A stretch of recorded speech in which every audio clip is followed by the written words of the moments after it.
ከሁሉም በላይ ታምረ ማርያም ሳይሰማ ወይም ነገረ ማርያም ሳይተረጎምለት ሰላምታ ብቻ ሰምቶ የሚሰግድ የሚዘል ሕፃን ሰምቶ የሚያደርገው ሰላምታዋ ከሁሉ የበለጠ በመሆኑ ነው። የኢትዮጵያ ሴቶች እመቤታችንን ለማስተናገድ ሲጨነቁ አየሁ። ይደነግጣሉ። ድንጋይ ላይ ወይም በእንጨት ቅርፊት ላይ ይጽፉ ነበረ እንጂ የሚጽፉት ብራና አልነበረም። ምዕራፍ 2 ታኅሳስ የምንነበበው ላይ 3 ወር ከ10 ቀን ኖሩ ይላል። ሰዎችም ደጋጎች ነበሩ፣ ንጉሱም እንደዚሁ። ምክንያቱም በተፈጥሮ ያገኙት ጥበብ ነው እንጂ ከሰው አይማሩም፣ አይፈልጉም።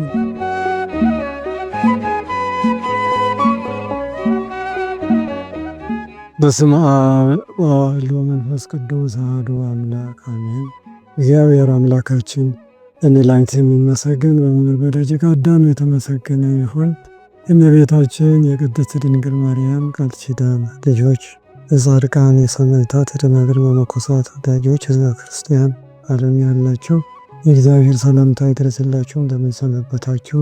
እግዚአብሔር አምላካችን ረድኤቱን በረከቱን ለሁላችን ይላክልን። ዛሬ በጥቂት ደቂቃዎች የምንነጋገረው ዘመነ ሚጣት በሚል ይሆናል። ዘመነ ሚጣት የመመለስ ዘመን፣ ወደ ደብረ ቁስቋም ወደ ኢየሩሳሌም እመቤታችን ከልጇ ጋር የተመለሰችበትን እናያለን። ዘመነ ስደት ከመስከረም 26 እስከ ጥቅምት 20 ድረስ ሲነገር፣ ዘመነ ሚጣት የሚለው ደግሞ ከጥቅምት 21 እስከ ህዳር 6 ቀን ይነገራል። ይኸውም በቅዱስ ያሬድ የተደረሰውን ሰላሙን ተመየጥ ተመየጥ የሚለውን በሊቃውንት በድንግል ማርያም ጥቅምት 21 ጀምሮ እንዲጽፋ ስለወሰኑት ነው።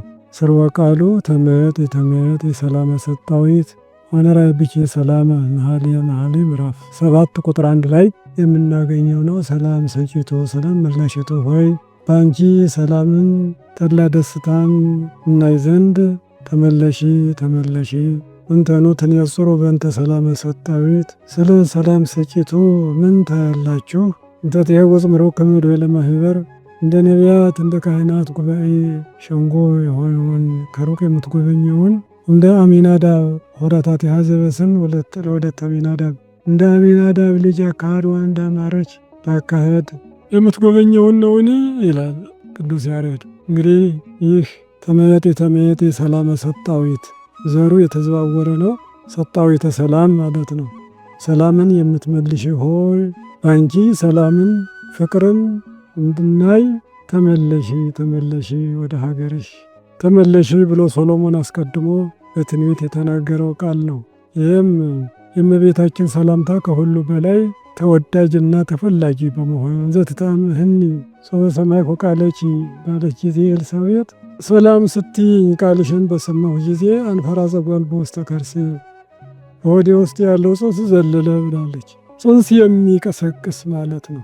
ከሁሉም በላይ ታምረ ማርያም ሳይሰማ ወይም ነገረ ማርያም ሳይተረጎምለት ሰላምታ ብቻ ሰምቶ የሚሰግድ የሚዘል ሕፃን ሰምቶ የሚያደርገው ሰላምታዋ ከሁሉ የበለጠ በመሆኑ ነው። ፊችደን ዓለም ወበወልድኪ ኮነ ሰላም ይላል። በአንቺ ዓለም ዳነ በልጅሽም ሰላም ሆነ ሲል እመቤታችን በእርሷና በልጇ የሚሰጠው ሰላም ከየትም የማይገኝና በእነርሱ ብቻ የሚኖር መሆኑን የምንረዳበት ነው ማለት ነው።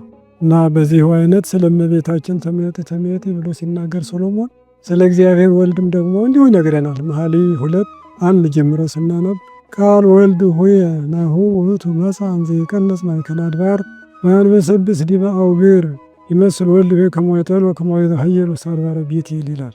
ይህም ማለት ወንድም የወልድ እግዚአብሔር ቃል እንዲሁ በተራራዎች መካከል በኮረብታዎች ላይ እየዘለለ እየተገለባበጠ መጣ። ይመስል ከመ ይጠል እንደ ፌቆን ይመስላል። ወከመ ይኃየል ውስተ አድባረ ቤቴል በቤቴል ተራራዎች እንደሚኖረው እንደ ጎልማሳ ወይም እንደ ወይፈን ዋላ ወንድም የወልድ እየዘለለ መጣ ይላል። ይህም ከግብፅ ወደ ኢትዮጵያ ከኢትዮጵያም ወደ ኢየሩሳሌም መምጣቱን ነው። አድባር ያላቸው አበይት ነቢያት ናቸው። ኮረብታዎች ወይም ደግሞ አውግር ያላቸው ደቂቀ ነቢያትን ነው። በአበይት ነቢያት በደቂቀ ነቢያት ምሳሌ ተመስሎ ትንቢት ተነግሮ ሱባዔ ተቆጥሮ በእነሱ ንግግር መምጣቱን ለመናገር ነው። ሶሎሞን ይህን መጣ ብሎ የሚነግረን ወደዚህ ዓለም መምጣቱን ነው። በሌላው አድባራት ገዳማትም እንደባረከ ለማሳወቅ በእነዚያ እየዘለለ መጣ ይለናል። ብዙ ጊዜ ሰሎሞን ወከመ ኦሬዛ ኃየል የሚለውን በመኃልዩ አብዝቶ ጽፏል። ወይጠል ፈጣን ነው፣ እንዲሁ ፌቆ ፈጣን እንደመሆኑ አንተም ፈጥነህ ከሲኦል ከገሃነመ እሳት ታወጣኛለህ ሲል ነው። ወከመ ኦሬዛ ኃየል ብዙ ጊዜ የእግዚአብሔር ምሳሌ ነው። በተራራዎች ላይ ይኖራል ይላል። የእግዚአብሔር ምሳሌ በመሆኑ ረጃጅም ተራራዎች ላይ የሚኖር ከላይ ያሉት መርግ ቢሰዱ የማያገኙት በዋሻ ውስጥ የሚገባ ታች ያሉት ቀስትና ጦር ቢወረውሩ የማይደርሱበት ረጅም ተራራ ላይ ይኖራል። ይህም የእግዚአብሔር ምሳሌ በመሆኑ ላይ ያሉ በመርግ በድንጋይ የማያገኙት መላእክት ናቸው። መላእክት ተመራምረው የእግዚአብሔርን ሕልውና አያውቁምና። ታች ያሉ ደቂቀ አዳም ናቸው። በጦር በቀስት እንዳልቻሉ አዳኞች ደቂቀ አዳምም ተመራምረው የእግዚአብሔርን ቅድምና አያውቁትምና ቅዱስ ቅዱስ ቅዱስ ብሎ ማመስገን ብቻ እንጂ በመላእክትም በሰዎችም ዘንድ እግዚአብሔር ምስጢሩን ለማንኛውም አልገለጸውም። የተወሰነ እንዲያውቀው እንዲያመሰግነው እንጂ ተመራምረው የሚደርስ የለም በማለት በተራራዎች በኮረብታዎች ላይ የሚኖር የወይፈን ዋላ ብሎ ሰሎሞን ይነግረናል። በሌላው ነቢዩ ዳዊት መዝሙር 41 ቁጥር 1 ላይ ከመ ያፈቅር ኃየል ሀባንኪተ ማያት ከማሁ ታፈቅር ነፍሴ ኀበ እግዚአብሔር ይላል። ዋልያ ምንጮች በሚበዙበት ውሃ ዳር መኖር እንዲወድ ነፍሴ እግዚአብሔር ስም በሚጠራበት በሚኖርበት ልትኖር ትወዳለች በማለት አነጻጽዋል ማለት። ዋላ ከውሃ ዳር አይጠፋም፣ እባቡን ያሳድዳል፣ ይገላል፣ ከስክሶ ይበላል ይላል። ስለዚህ እባቡን አሳዶ ከስክሶ እንደሚበላ ሁሉ ያን ጊዜ ሲያሳድደው ግን እባብ ወደ ንቃቃት ይገባል ይላል። ወደ ንቃቃት ምድር ዋሻ ስንጥቅ ውስጥ ይገባል። ያን ጊዜም ይህ ዋላ ውሃ በሆዱ ሞልቶ ይሄድና ከጉድጓድ ውስጥ ይደፋዋል። እባብ ውሃ መሸከም አይችልም እያ ተክለፈለፈ ይወጣል። ያን ጊዜ በእግሩ ረግጦ ይገለዋል ይላል። ይህም ምሳሌ ነው። ጌታችን መድኃኒታችን ኢየሱስ ክርስቶስን ዲያብሎስን ከሰማይ አሳደደው፣ ወደ ንቃቃት ሲኦል ገሃነመ እሳት ገባ ይላል። ስለ እኛ ተሰቅሎ በጦር ጎድኑ በተወጋ ጊዜ ግን ደምና ውሃ ፈሰሰ። ሰይጣንም የእግዚአብሔር ቃል ምሳሌ የሆነ ሕይወት መሸከም አይችልምና ከገባበት ንቃቃት ወጣ፣ በመስቀልም ራሱን ቀጥቅጦ ገደለው ይላል። ስለዚህም በጥምቀት ዲያብሎስን ድል መንሳትን አስተማረን። እንደዚሁም በጸበል ተጠምቀን በጥምቀት ልጅነትን እንድናገኝ በውሃ ሕይወት እንደሚገኝ ጌታችን አስተማረን ይለናል እና ስለዚህ ወከመ ኦሬዛ ኃየል የሚለው የጌታችን የኢየሱስ ክርስቶስ ምሳሌ ስለሆነ በመኃልዩ በስተን የምናገኘው ነው። በሌላው ኢሳይያስና ሆሴ ወደ ግብፅ መሰደዱን ተናግረው ነበርና ኢሳይያስ 19:1 ወወረደ እግዚእነ ውስተ ምድረ ግብፅ ዘይእዜሰ በደመና ቀሊል፣ በቀላል በፈጣን ደመና ተጭኖ እግዚአብሔር አምላክ ወደ ምድረ ግብፅ ይወርዳል፣ ጣዖቶችንም ይቀጠቅጣል ብሎ ተናግሮ ነበረ። ፈጣን አላት እመቤታችን ፈጣን ናትና ወተንሥአት ፍጡነ ማርያም ደወላይነ ከርብ ሉቃስ 1:39 ላይ ማርያም ፈጥና ተነሳች ሲል ፍጥነቷንም ጭምር ነው። እንዲሁ ዝም ብለው ከተቀመጡበት መነሳት ሳይሆን የገብርኤልን የምስራች ሰምታ ወዲያውኑ ፈጥና መነሳቷን ነው። ደራሲው አፍጣን የተረድኤት ማርያም በጊዜ ምንዳዬ ወአጸባ ለዓይንም ቀራንባ ይላታል እና ስለዚህ በፈጣን ደመና ተጭኖ አለ። ይህን በፈጣን ደመና የሚለውን ቅዱስ ያሬድ ይተረጉመዋል። ደመና ቀሊል ዘይቤ ኢሳይያስ ይእትቼ ማርያም ድንግል እንተ ጾረቶ በከርሣ ለወልደ እግዚአብሔር። ኢሳይያስ ቀላል ደመና ፈጣን ደመና ያላት የእግዚአብሔር ልጅ በሆዷ የተሸከመች ይህችውም ድንግል ማርያም ናት ብሎ በመዋሥዕቱ ተርጉሞ ይነግረናል። ሆሴዕ 11:1 ወደ ግብፅ እንደሚሰድ ከግብፅ ልጄን ጠራሁት የሚለው እንረዳለን። ከነዚህ ለየት ያለ ሌላው ከደቂቅ ነቢያት አንዱ ዕንባቆም ግን በዚያው አድርጎ ወደ ኢትዮጵያ መሰደዱን ነው የሚነግረን። እግዚአብሔር እንቴማን ይመጽእ ወቅዱስኒም ደብረ ፋራን ወማኅበረ ይሁዳ። እግዚአብሔር ከምስራቅ ቅዱሱም ከፋራን ተራራ ከይሁዳ ተራራዎች ይላል። ቅዱሱም ከፋራን ተራራ የተባለ ከሦስቱ ቅዱሳን አንዱ ቅዱስ ኢየሱስ ክርስቶስ ነው። ደብረ ፋራን የተባለች ድንግል ማርያም ናት። ክብሩም ሰማያትን ሸፈነ፣ ምስጋናውም ምድርን ሞላ ይላል አያይዞ። ዕንባቆም 3 ዝቅ ብሎ ቁጥር 6 ላይ ወፍኖቶሂ ዘእምዓለም ይሬኩ ይላል አያይዞ።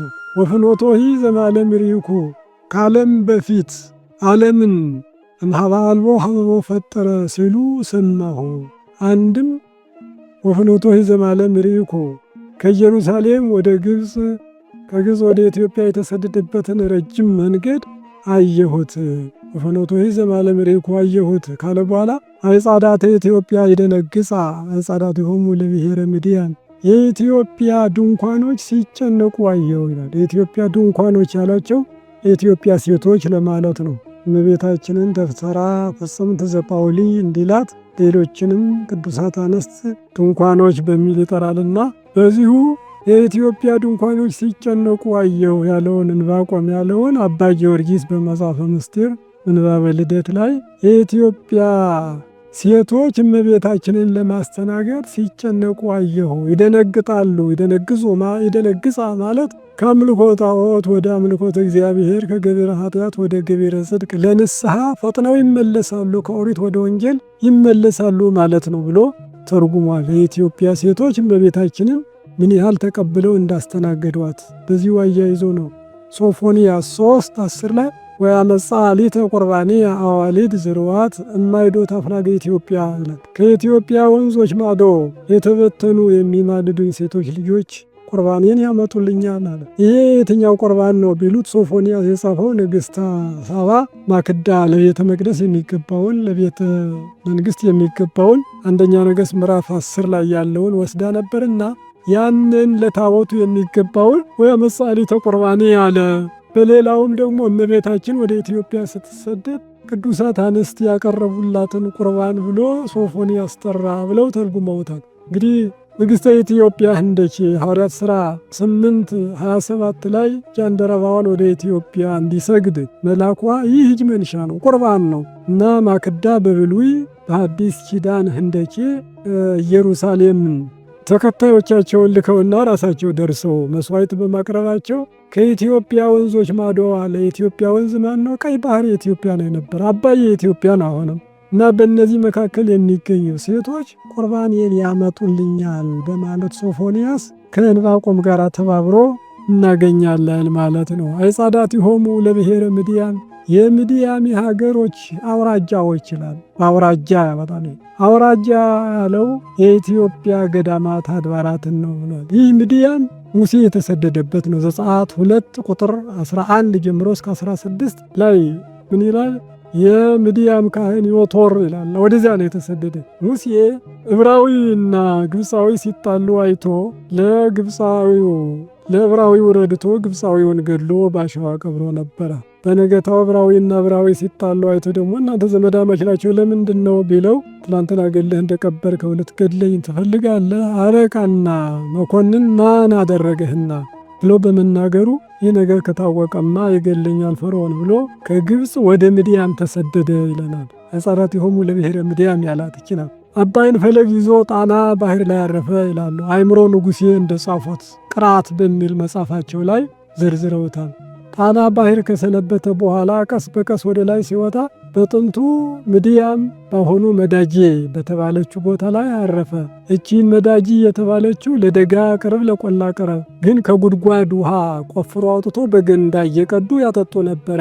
የዮቶር 7 ሴቶች ልጆች በጎቻቸውን ለማጠጣት አቅተው ወንዶች እያበረሯቸው አምሽቶ ነበር የሚገቡና ከዕለታት አንድ ቀን ሙሴ እዚያ ተገኝቶ ሌሎችን አባሮ ለዮቶር ልጆች በጎችን አጥቶ በጊዜ ሄደው አባታቸው እንዴት ዛሬ በፀሐይ መጣችሁ ቢላቸው አንድ ሌዋዊ ረዳን፣ ሌሎችን ከልክሎ የእኛን አጠጣንና በጊዜ መጣ። እንዲህ ያለውን ሰው ለምትታችሁ አባችሁ ህዝብ ይዛችሁ ነው ብሏቸው እንዲያውም ሚስቶ ሴፓራ ናት ያመጣችሁ ይባላል። ወደ አባቱ አደረሰች። ሙሴ ከዚህ ከምድያም ካህን ከዮቶር ጋር መኖርን ወደደ።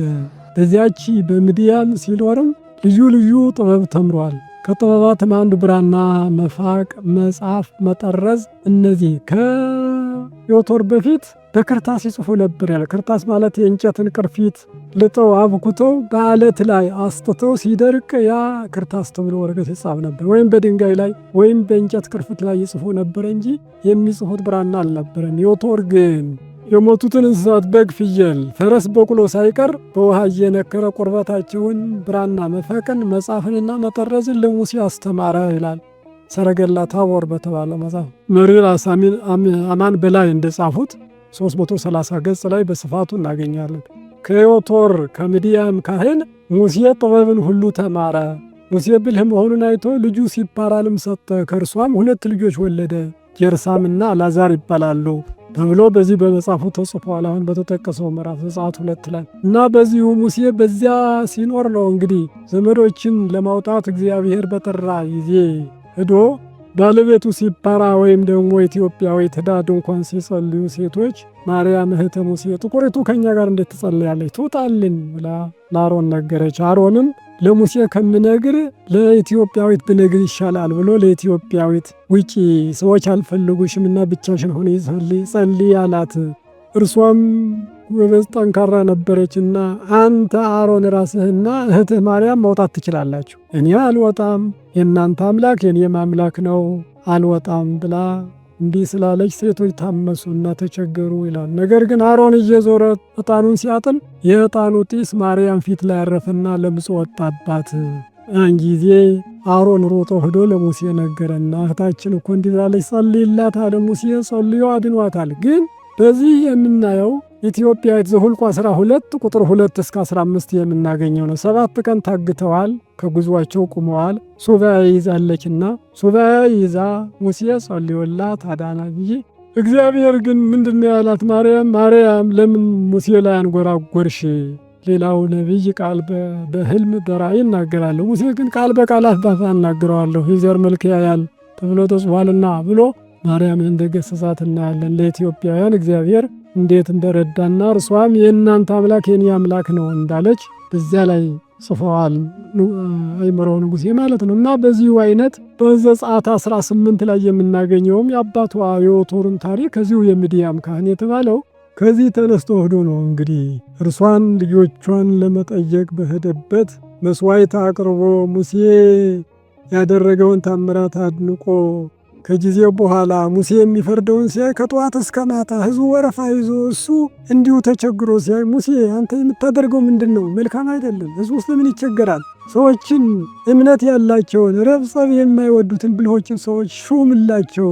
የ10 አለቃ፣ የ100 አለቃ፣ የ50 አለቃ፣ የ10 አለቃ ሹምላቸው። አውራውን ነገር ወደ አንተ ያምጡልህ፣ ተናናሹን ግን እነሱ ይፍረዱ በማለት ይህን ሙሴ ጽፎ እናገኛለን። ዘጸአት 18 የኢትዮጵያ ወይም የምድያም ካህን ሕግ አዋቂ መጽሐፍ ቅዱስ አርቃቂ ነበረ ማለት ይቻላል። ስለዚህ ሙሴ የጻፈውን ዮቶር የነገረውን ይህ የዓለም ነገሥታት ዛሬ የማይጠቀሙ የለም፣ ሁሉም ይጠቀማሉ። ግን ኢትዮጵያዊው ካህን ዮቶር የተናገረውና ያረቀቀው ጽሑፉን ነው ሙሴ በመጽሐፍ ቅዱስ መጽሐፍ ቅዱስ ጸሐፊ ናት ኢትዮጵያ ተሳትፋለች ማለት ነው። እና በዚሁ ምድያም የተባለችው ከላሊበላ ቤተ ክርስቲያን ማዶ የምትገኘው ዛሬ መዳጄ ትባላለች። ላሊበላ የሕፃናት ማሳደጊያና የሽማግሌዎች መጦሪያ አድርጓት ስለነበረ ማሳደጊያ ማደጎ ማለት ነው፣ መዳጄ ማለት ብለው ተርጉመውትም አለ። ሄሮድትስ የባለ ደግሞ ስለ ላሊበላ ሲተርክ ላሊበላ ከዳዊት ከሶሎሞን የለውም ዘር ሐረገ ትውልድ፣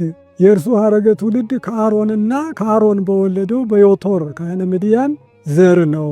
ስለዚህም ካህን የካህን ዘር በመሆኑ አብያተ ክርስቲያናትን ሲያንጽ ኖረ ብሏል። በእውነቱም የሚመስል ነው እና በዚሁ አይነት አዕጻዳተ ኢትዮጵያ የደነግጻ አዕጻዳቲሆሙ ለብሔረ ምድያም የሚለው እነ ሙሴ የኖሩባት ሀገር ናት ተሰዳማ። ስለዚህ ነው ኢሳይያስ 20 ቁጥር 5 ላይ እነርሱም ከተስፋቸው ከኢትዮጵያ ከትምክህታቸውም ከግብፅ የተነሳ ይፈራሉ ያፍሩማል ይላል። እነዚህ አሦራውያንን እነሱም ብለው ከተስፋቸው ኢትዮጵያ የተነሳ ኢትዮጵያ ለስደተኞች ተስፋ ናት። ሙሴ የተጠጋባት ከጌታችን በታች ወረድ ብንል ተሳቱ ቅዱሳን በሃይማኖት ምክንያት ከኬልቄዶን ፈልሰው ወደ ኢትዮጵያ ሲመጡ ርስቱ ጉልት ገዳም የሚሆን ቦታ ሰጥታ ከሀገራቸው ቋንቋ ወደ ግዕዝ ቋንቋ መጻሕፍትን እንዲተረጉሙ በየሀገሩ በየቦታው እየሄዱ ስብከተ ወንጌልን እንዲያስፋፉ ኢትዮጵያ ፈቅዳ ወዳ ሰጠች። እንግዲህ የስደተኞች መጠጊያ በመሆኗ ከተስፋቸው ኢትዮጵያና ከትምክህታቸው ግብፅ የተነሳ ይፈራሉ ያፍረማል ተብሎ በመጽሐፍ ቅዱስ እንደተጻፈ እንረዳለን። እንኳ አውራጃዎች ባለው ትርጉም እመቤታችን የዞረቻቸው ሁሉ አዕጻዳተ ኢትዮጵያ ተብሏል። አዕጻዳቲሆሙ ለብሔረ ምድያም ተብሏል። በቀይ ባህር አድርጋ ነው የገባች። የኤርትራ ገዳመ ስብሐት ደብረ ቢዘርን ጎብኝታለች። ወደዚህም ስትመጣ ደብረ ሃሌሉያ፣ ደብረ ዳሞን፣ አክሱምን ጎብኝታ እዚሁ ዋልድባ ተሻገረ ይችላል። ድርሳነ ዑራኤል ህዳር ምዕራፍ 3 ቁጥር 19 ላይ ገና ከዚያ ሲመጣ በጀርባዋ ሆኖ እጁን ዘርግቶ ይባርክ ነበር። ልጄ ማን ነው የምትባርክ ብላ ጠየቀችው። ለአንቺ የምሰጠ ሀገር ታያለሽ፣ ወደ እሷ እንሄዳለን፣ ከእችን ሳታ አትመለሽም አለኝ እና ይዞኝ መጣ ነው የምትለው ድርሳነ ዑራኤል ይህን ይዘረዝራል። በተለይም ታኅሳስ 1ና 2 ምዕራፍ ማንበብ ስለ ኢትዮጵያ ቦታዎች ጽፏል። ተከዜንም ተሻግረን ዋልድባ ዋሻ ላይ ሰነበትነ፣ ግን አንዳች የሚበላ አልነበረውም። ልጄ ወዳጄም የዮሴፍ የብረት አንካሴ ወስዶ ከዛፉ 318 ስሮችን ቆፈረ። እነዚያንም ይዞ መጥቶ እናቴን ኪቢ አለኝ። እኔን ከዘቢብና ከወይን ከስንዴ በቀር በልቼ አላውቅምና ልጄ ይመረኛል አልኩት። እርሱም የለም ከአንቺ በኋላ የሚነሱ ይህን ጠዋት ማታ የሚመገቡ የአንቺ ልጆች አሉ፣ ባርከሽ ትሰጫቸዋለሽ አለኝ።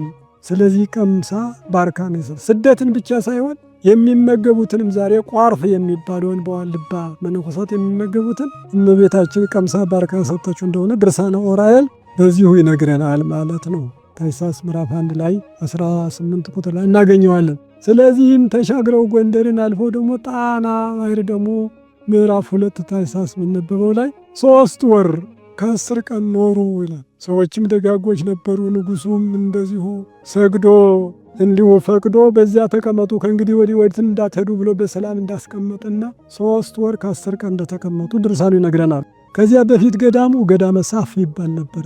ያ ገዳመ ሳፍ የሚለው ትርጉም ቀርቶ ከጊዜ በኋላ ግን 3 ወር ከ10 ቀን ሲሞላ ጻና ዲበ ደመና በደመና ላይ ጫናት ይላል። ደመና ጠቀሰና ጌታችን ጻና ዲበ ደመና ባለው ጣና ባሕር ተብሎ ስሙ ተቀየረ።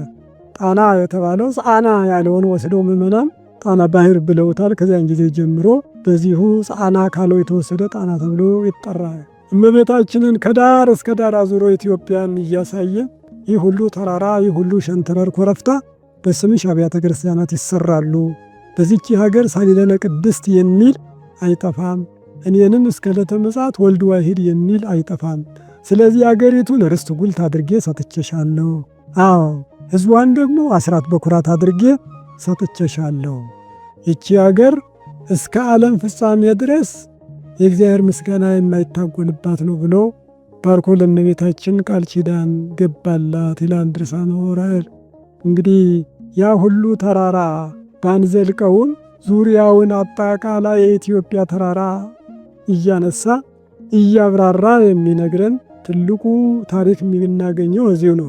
ኢትዮጵያውያን እውነትም የኢትዮጵያ ድንኳኖች ደነግ ሲጨነቁ አየሁ እንዳለ ነቢዩ በእመቤታችን በኩል በቋንቋቸው፣ በተረታቸው፣ በወጋቸው፣ በእንቆቅልሽ፣ በስታንክላንድ በእንዲሁ በግጥሙ ተማሪ እንኳ ቁሞ ሲያይ ገበሬ ማርያም ቁማለች አንቺ ዘክሪው ይላል። ማርያም ቁማለች ማለት ከተማሪው አትለይም። የማርያም ግርዝ፣ ማርያም ትባርክሽ፣ ማርያም በሽልም ታውጣሽ፣ ማርያም ታጫውትሽ፣ ማርያም እንኳን 2 ራስ አደረገችሽ። ማርያም ማትጠራበት ምክንያት የለም። በእናቶች በኩል ሲወሉ ጀምሮ ማርያም ማርያም ማርያም የሚለው አፋቸው ማር ማር እስኪል ድረስ ጠርቶ የማይጠግቧት እንዲያው ኢትዮጵያውያን ቢበጡ እንኳ ከደማቸው የማርያም ስም ይኖር ይመስለኛል ብሏል አንድ የውጭ ሰው። እና የእመቤታችን ፍቅር ኢትዮጵያውያን ለየት ያለ ፍቅር ነው ያለው። ወንዱም የሥጋ መጠገኛ ላም የነፍስ መዳኛ ማርያም ይላል። የሥጋ መጠገኛ ላም ወተትና ቅቤ ሥጋ የሚገኝበት የሥጋ መጠገኛ ናት። የነፍስ መዳኛ ግን ማርያም ናት። ስለዚህ እመቤታችን ፍቅር ያን ጊዜ ጀምሮ የቀረ ስለሆነ በኢትዮጵያውያን ከድንግል ማርያም ላይ ያለው ፍቅር ለየት ያለ ነው ከሌሎች ማለት ነው። እና በዚህ ሆነው እንግዲህ ዑራኤል መልአኩ የዚህ ሕፃኑን ነፍስ የሚፈልጉ ሙተዋልና ወደ አገራችሁ ተመለሱ የሚል ዜና የሰሙትን በኢትዮጵያ ነው ይላል ድርሳነ ዑራኤል። ስንክሳር ግን ሰኔ 16 ላይ ይጽፋል።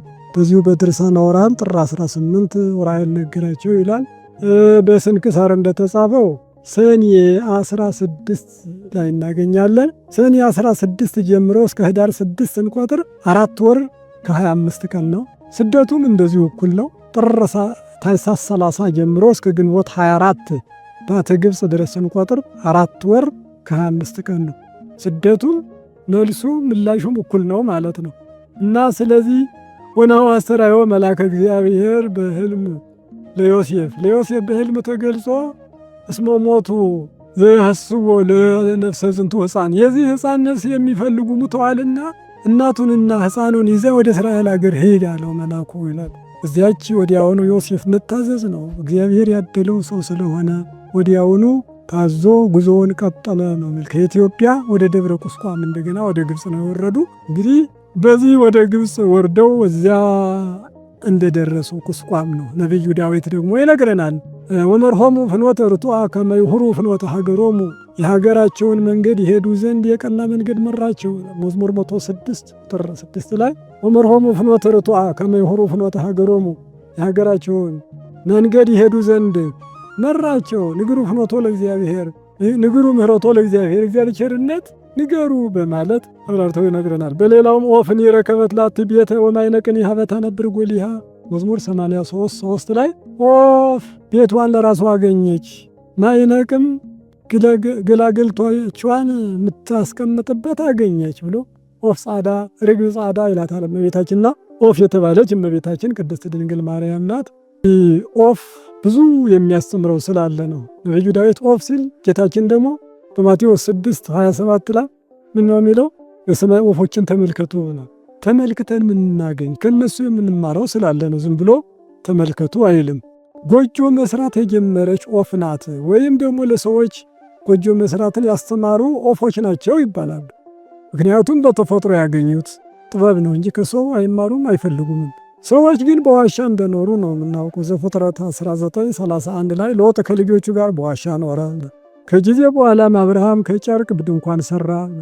በሙሴ ዘመን በአፈር በእንጨት እንኳ ግድግዳ ያለው ቤት ቢሰራ እስከዚያ ድረስ ሰዎች በዋሻ አይኖሩ። ኦፎች ግን በተፈጥሮ ከመጀመሪያ ጀምሮ ጎጆ እየሰሩ ሲሰሩ ደግሞ ብልሆች ናቸው። ጫፍ ላይ ነው የሚሰሩ፣ ቅርንጫፉ ላይ። ምክንያቱም ከግንዱ ከስሩ ላይ አይደለም። አውሬ እንዳይጣላ፣ እንቁላሎቹ እንዳይሰብር ወይም ጫጩቶቹ እንዳይበላ ጫፉ ላይ እባብ እንኳ ቢወጣ ተንሸራቶ እንዲወድቅ ጫፍ ላይ ይሰራሉ። በዚህ ተጠብቆ ይኖራሉ። እንደ ኦፎች ራሳቸውን ጠብቁ ለማለት ኦፎችን ተመልከቱ አለ። ጎተራ ሪቅ ሽርፋ የላቸውም አለ እንጂ አይበሩም አላለም። ከዛፍ ወደ ዛፍ በረው ከሰማይ ወደ ምድር ወርደው ምግባቸውን ይፈልጋሉ። ትጋትን ከኦፎች ተማሩ፣ ራሳችሁን ተንከባከቡ ለማለት ትጋትንም ያስተምረናል። በሌላው ደግሞ ጠዋት ሲነሱ አመስግነው ነው የሚወጡ። አመስግነው ጩሆ የሌሊቱን ንጋት የሚመቅ 8 ሰዓት 9 ሰዓት ሲሆን ዶሮ ይጮኻል። እችም የሌሊቱን ንጋት ዶሮ ይመሰክራል፣ ኦፍ ያረጋግጣል ይባላልና ነጋዴያን 8 ሰዓት 9 ሰዓት ይነሳሉ የዶሮ ጩኸት ሰምተው። ጠዋት ኦፉ ሲንጫጫ ደግሞ ያረጋግጣል ትክክለኛ እንደነጋ እናውቀዋለን ማለት ነው። ኢዮብ 12:7 ላይ ወፎችን ጠይቃቸው ይነግሩሃል፣ አሳዎችንም ጠይቅ ያስረዱሃል ይልና ከወፎች የምንማርበት ስላለ ነው። ኦፍ ጻዳ የተባለች ወይም ቤታችን ኦፍኒ ረከበት ላቲ ቤት አገኘች የተባለችው ደብረ ቁስቋም ነው ይላል። ዋኖስ የበረሃ ኦፍ ነው። ርግብ የቤት ኦፍ ናት። በዚህ የሚለየው ማይነቅ የተባለው ዋኖስ የኦሪት ምሳሌ፣ ርግብ የወንጌል ምሳሌ ናቸው። ዋኖስ የተባለው የበረሃ ኦፍ በኦሪት መመሰሉ የበረሃ ኦፍ እንደሆነ ሁሉ ኦሪትም የተሰራችው በምድረ ሲና በሐቅለ ሲና በበረሃ ነው። ሙሴ ያስተማራት የጻፋት። ስለዚህ በበረሃ የተገኘች ኦሪት የበረሃ ኦፍ ማይነቅ ጋራ፣ የቤት ኦፍ የተባለች ርግብ ጋር ወንጌል የተመሰረተችው በምኩራብ በቤተ እግዚአብሔር ነው። ስለዚህ ዋኖስና ርግብ የ40 ቀን የ80 ቀን ሕፃን ወደ ቤተ መቅደስ ሲገባ ይዞ ይገባል። ኦሪትንና ወንጌልን እንቀበላለን የእግዚአብሔር ሕገጋት ናቸው ሲሉ ነው። እና ስለዚህ ማይነቅም የተባለች ኦፍም የተባለች ድንግል ማርያም ናት። ሀበታ ነብር ጎሊሃ ዮሴፍንና ሰሎሜን የምታስቀምጥበት አገኘች በማለት ደብረ ቁስቋም ላይ እንዳረፈች ያስረዳል ማለት ነው። እና በዚያው ከደብረ ቁስቋም በኋላ በብርሃን ሰረገላ ወደ ሀገራቸው ወደ ኢየሩሳሌም ገብተዋል። ሆኖም ግን በዚህ በቁስቋም በዓል ልዩ ታሪክ ነው የሚከበረው። እዚያ በዓል ፋሲካ የክብረ በዓል መጀመሪያ ነው። ምርሰሳኔር ወይ ርሞን ብሎ ክብረ በዓል የሚጀመረው ማንኛውም ያቋቋም ተማሪ ከሆነ እንደው ለጸሎት በስመ መጀመሪያ እንደሆነ ለክብረ በዓል ደግሞ ቁስቋም ናት ማለት እንችላለን። ታላቅነቱን ለማሳወቅ እዚህ ነው የሚጀምሩ ብዙ ተማሪ። ፋሲካ ነው። የጾሙም ያልጾሙም የፈቃድ ጾም ጾመው የከረሙትም የሚፈስኩት የሚችሉ ፍሪዳ ጥለው ያልቻሉ በግ ፍየል አርደው በዛፍ ስር ገበሬው ከልጆቹ ጋራ ሲደሰትበት የሚውለው የቆሎ ተማሪ የዓመት ኮሸሮ የሚሰበስብበት የዚህ የደብረ ቁስቋም ክብረ በዓል ለየት ያለ ባህል አለው፣ የሚያስደስት ክብር ያለው ማለት ነው። እና በዚሁ አይነት ዮሴፍ፣ ሰሎሜ፣ እመቤታችን ቅድስት ድንግል ማርያም በዛሬው በቁስቋም ዕለት የተደሰተችበት ማለት ሰዎች ብቻ አይደለ ድካም፣ መከራ፣ ሕማም፣ ውሃጥም፣ ረሃብ የቀረበትና መላእክት ከሰማይ ወርደው ያመሰገኑበት ዮም ጸለሉ መላእክት ላዕለ ማርያም ወላዕለ ወልዳ ክርስቶስ በድንግል ማርያምና በልጇ በክርስቶስ ላይ መላእክት ክንፎቻቸውን ዘረጉ። እንዘ ይብሉ ስብሐት በአርያም አማን በአማን ወበምድር ሰላም፣ ምስጋና በሰማይ ይሁን እውነት በእውነት በምድርም ሰላም ይሁን እያሉ ክንፎቻቸውን ዘረጉ ይላል ቅዱስ ያሬድ። በሌላው ሲያደንቅ ደግሞ ምን ተነግር ወምን ተዜኑ በእንተ ዝንቱ ምስጢር፣ ስለዚህ ረቂቅ ምስጢር ምን እናገራለሁ ብለህ ሳወራለሁ።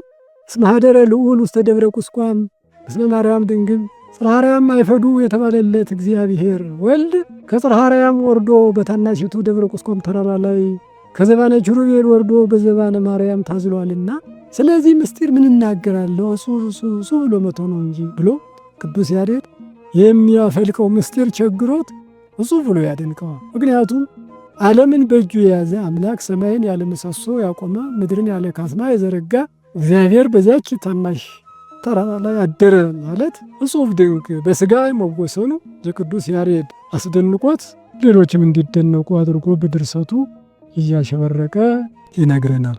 እና በዓሉ ልዩ ነው። ዮሴፍ እንግዲህ በዚሁ ይዞት ጌታችንን ወደ ሀገሩ የገባበት ነው።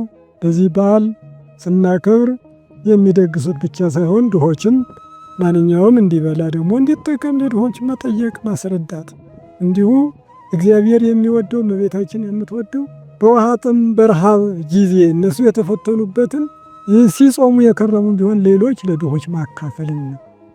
ከበደ ሚካኤል የሚለው አለ። በኢትዮጵያ አንዲት ጽጌረዳ ነበረች።